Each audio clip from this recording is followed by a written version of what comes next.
జంధ్యమేసినంత మాత్రాన బ్రాహ్మణత్వం సిద్ధిస్తుందా? టోపీ ధరించినంత మాత్రాన ఇస్లాం సారం వంట పట్టినట్టేనా? ఎదపై శీలువ వ్రేలాడదీసుకున్నంత మాత్రాన క్రీస్తు మార్గంలో నడుస్తున్నట్టేనా? జంధ్యమేసుకోమని, టోపీలు శీలువలు ధరించమని నేను చెప్పానా?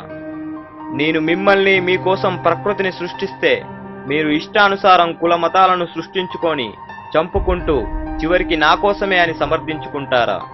మీ అవసరాలకు విలాసాలకు ప్రకృతిని నాశనం చేసి విలయాలకు బాధ్యుని నేనంటూ నన్ను ఆడిపోసుకుంటారా? దీక్షలు తీసుకోమని నేను చెప్పానా? కడుపులు కాల్చుకోమని నేను చెప్పానా? మోకాళ్ళ మీద నడిచిరమ్మని నేను చెప్పానా? మీలో ఉన్న నన్ను కనుగొనలేక గుళ్ళల్లో, మసీదుల్లో, చర్చుల్లో వెతుకుతున్నారు. మీ తల్లిదండ్రులలో నన్ను చూసుకోమని చెప్పాను, చెప్పింది మాత్రం చెయ్యరు. ఆకలన్నవానికి పిడికడు ముద్ద పెట్టలేరు, కానీ హుండీలో కోట్ల రూపాయలు గుమ్మరిస్తారు. మీరిచ్చే కాగితపు నోట్లు నాకు అవసరమా? మీరు సృష్టించుకున్న కాగితాలకిస్తున్నంత విలువ మానవ సంబంధాలకు ఇవ్వడం మర్చిపోయారు.